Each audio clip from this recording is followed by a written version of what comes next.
Guys, before we move on, I need to tell you something. I found this story online on a social media platform, and it was so terrifying and creepy that I had to make it YouTube friendly. Otherwise, the video wouldn't even run. I had chills all over my body while recording it, so make sure you watch till the end for the full experience. I'm also building a loyal audience of horror story lovers, so please subscribe, and let's get into the video.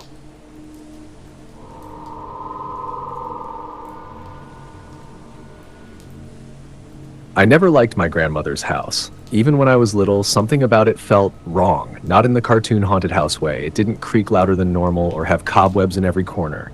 It was quiet. Too quiet. The kind of quiet that feels like it's waiting for you to make a sound so it can listen.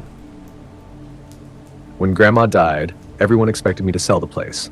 My parents didn't want to touch it. My aunt said the air there gave her headaches. But I don't know what came over me. Maybe guilt, maybe curiosity. I told them I'd go stay a week and pack up her things. The house stood at the edge of a dying town, behind a line of crooked trees that leaned toward the roof like gossiping old people. The grass was dry and pale, and even the wind felt slower there. I parked in front, sat for a long time with the engine running, staring at the front door that had once terrified me as a child. Inside, everything smelled the same, like cedar, old paper, and that faint bitter tang I used to think was medicine. The curtains were drawn, but sunlight still leaked through, trapped dust floating in the beams like trapped ghosts. Her chair was still by the window, her cane beside it, the blanket folded neatly across the armrest. She'd been gone 2 weeks, but it looked like she'd just stepped away. I set my bag down and tried not to think too much. I had a list, closets to empty, boxes to label, but every creak of the floorboards sounded too close behind me, and every mirror felt a little too deep. That first night, I found the note. It wasn't hidden, not really, just tucked inside the drawer of her sewing table, beneath a pile of buttons. Her handwriting was shaky, but unmistakable. If you hear me, don't answer. I stared at it for a long time, my stomach cold. Grandma was strange when she was alive. She talked to the walls sometimes, whispered to the photographs, and once told me that the house remembers things we forget. My mother said it was dementia, but now, standing there alone, it didn't feel like that. I slept in the guest room. Tried to, anyway. Around midnight, I woke up to the smell of something burning. Faint at first, like a candle snuffed out, then stronger, old fabric, hair, something acrid. I went downstairs and found the stove cold, no fire. But the smell hung heavy, and I swear the rocking chair by the window was moving. The next morning, the smell was gone, but something had changed. The blanket on her chair, the one that was folded when I arrived, was draped across the seat like someone had been sitting there. The cane had rolled onto the floor. I told myself it was just me, bumping something, overthinking. Still, I started talking out loud while I worked. It made me feel less alone. I told her what I was packing, what I planned to keep. I even laughed once, remembering how she used to hum when she cooked.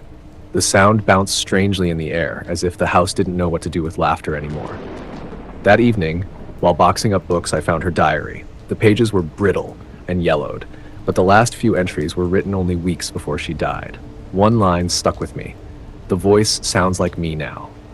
I closed it and shoved it in the box without reading more. By the third night, sleep was impossible. I kept hearing tiny noises, soft tapping like fingernails on wood, sometimes from the walls, sometimes under the bed. Once from inside the closet, I told myself mice, pipes, anything. But the rhythm was too deliberate. That's when I started dreaming of her. She never spoke in the dreams. Just sat in her chair, rocking slowly, the blanket over her knees. Her face was wrong, though. Too still, too smooth, like wax left near a flame. Her mouth opened slightly, but no sound came out. When I woke, the house was silent again. Always silent. On the fourth day, I decided to leave. I'd packed enough. But when I went to open the front door, the knob wouldn't turn. It wasn't locked. It just refused to move, like the metal had fused.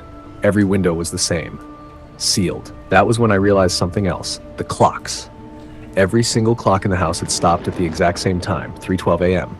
I felt sick, called my mom, no signal. My phone said no service, though it had been fine before. I checked outside through the blinds, but the road was empty, gray, almost blurry, like fog but thicker. Then came the whisper. It wasn't in my head, it was in the walls.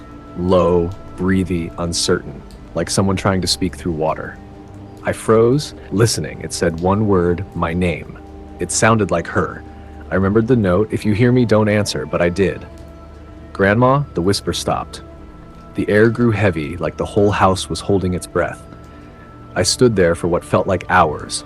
Then the hallway light flickered once and went out. When I turned toward the stairs, I saw her silhouette at the top. Small, hunched, familiar. She wasn't moving, just standing there, facing me. My legs went weak. I blinked. She was gone.